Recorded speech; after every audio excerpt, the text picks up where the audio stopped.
पाकिस्तान प्रायोजित आतंकवाद के खिलाफ क्या भारत कुछ बड़ा करने वाला है? अंतर्राष्ट्रीय मीडिया पर कुछ इसी तरह की खबरें सामने आ रही हैं। दरअसल रूसी मीडिया रशिया टुडे ने हालातों के मद्देनजर दावा किया है कि भारत कुछ बड़ा करने वाला है। हालांकि इसके संकेत बहुत पहले से मिलना शुरू हो गए हैं। पहलगाम हमले के बाद आपने राजनाथ सिंह रक्षा मंत्री को सुना, उन्होंने तीनों सेनाओं के चीफ के साथ जब बातचीत की, बैठक की और इसके बाद उन्होंने पहली प्रतिक्रिया देते हुए कहा कि हम साजिशकर्ताओं तक पहुंचेंगे, उन्हें ढूंढकर उनको जवाब देंगे। रक्षा मंत्री राजनाथ सिंह ने साफ तौर पर कहा कि अल्टीमेटम है आतंकियों के लिए और जिन्होंने ये साजिश रची, यानी कि साजिशकर्ताओं की भी अब खैर नहीं है।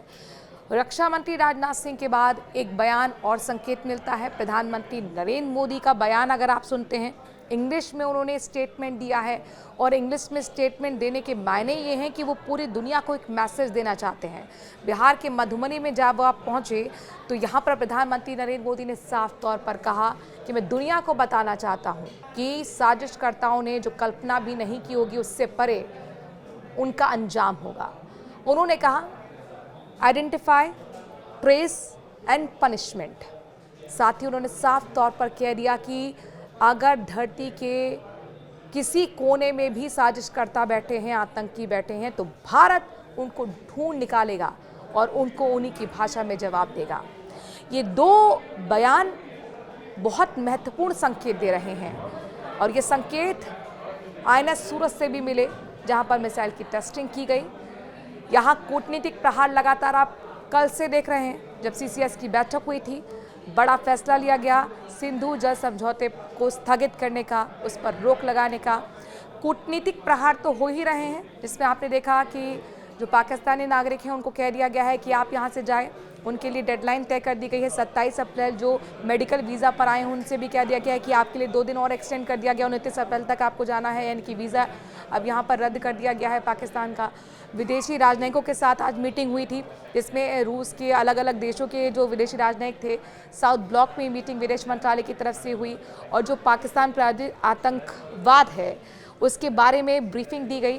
जो फैसले लिए गए हैं पाकिस्तान के खिलाफ उसके बारे में बताया गया, एक्सपोज किया गया पाकिस्तान को। दरअसल ये एक हिस्सा होता है और यहाँ पर महत्वपूर्ण देखना ये भी है कि आज देखिए इस बीच सिंधु जल समझौते को स्थगित करने का फैसला लिया गया था, तो पाकिस्तान से जो प्रतिक्रिया आई उसने कहा इसे हम मानेंगे एक्ट ऑफ वॉर। और इस प्रतिक्रिया के बाद आप देखिए केंद्रीय गृह मंत्री अमित शाह विदेश मंत्री अजय शंकर के साथ राष्ट्रपति द्रौपदी मुर्मू के पास पहुंचे। यहाँ से भी एक संकेत निकलता है, यानी कि कुल मिलाकर उन्होंने बताया कि किस तरीके से हमने फैसले लिए हैं, आगे किस तरीके के फैसले लिए जाने हैं, इस चीज़ को लेकर वहाँ पर ब्रीफिंग दी गई। आप ये मान लीजिए कि जिस तरीके से हलचल यहाँ पर तेज़ है, पाकिस्तान में भी घबराहट बहुत ज़्यादा देखने को मिल रही है। पाकिस्तान ने तो सीधे सीधे कह दिया कि हम जो द्विपक्षीय समझौते रहे हैं उसे हम रद्द कर देंगे, जिसमें कि उसने शिमला समझौते की बात कही है। शिमला समझौता रद्द करने की धमकी दे दी है पाकिस्तान ने। अब शिमला समझौता है क्या, ज़रा ये भी जान लीजिए। 1971 में जो वॉर हुआ था उसमें पाकिस्तान हार गया था और बांग्लादेश बन गया था पाकिस्तान से अलग होकर एक अलग मुल्क। उस वक्त 5000 से ज़्यादा सैनिक भारत के कब्ज़े में थे, कई एकड़ ज़मीन कब्ज़े में थी, तो ये समझौता हुआ था। उस वक्त पाकिस्तान के तत्कालीन राष्ट्रपति भुट्टो साहब और यहाँ पर भारत के तत्कालीन प्रधानमंत्री नेहरू के बीच एक हस्ताक्षर हुए, समझौता हुआ और इसी समझौते को रद्द करने की धमकी पाकिस्तान ने दे दी है। खलबली मच चुकी है अब। लेकिन इन सब के बीच में आपको ये भी जानना होगा कि बहुत सारे डेवलपमेंट्स हो रहे हैं, बहुत सारे अपडेट्स हो रहे हैं और वो एक संकेत यहाँ पर दे रहा है कि किस तरीके की तैयारी अब भारत कर रहा है। कूटनीतिक प्रहार के साथ साथ आपने देखा जिस तरीके से उरी का बदला लिया गया था, पुलवामा का बदला लिया था, एयर स्ट्राइक हो चुकी है, सर्जिकल स्ट्राइक हो चुकी है, तो क्या अब जल प्रहार की तैयारी है? क्या अब जल प्रहार होगा? ये अपने आप में बड़ा सवाल बना हुआ है और ऐसे में सभी की निगाह अब सरकार के हर कदम पर टिकी हुई है।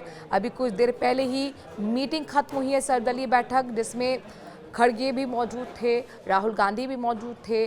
2 मिनट का मौन रखा गया, करीब 2 घंटे तक ये बैठक चली, जिसमें अब पहली प्रतिक्रिया भी खड़गे के सामने आई है। मल्लिकार्जुन खड़गे कांग्रेस के राष्ट्रीय अध्यक्ष साफ तौर पर कह रहे हैं कि सरकार जो भी एक्शन लेगी, हम मोदी सरकार, भारत सरकार के हर एक्शन के साथ खड़े हैं, उसका समर्थन करते हैं। जरूरी यही है कि इस वक्त भी देश एकजुट हो और पाकिस्तान प्रायोजित आतंकवाद के खिलाफ करारा प्रहार होना चाहिए। प्रतिशोध की आग हर देशवासी के अंदर धधक रही है। जिस तरीके से ये कायराना हरकत की गई है, निहत्थे बेकसूर मासूम टूरिस्ट को निशाना बनाया गया है।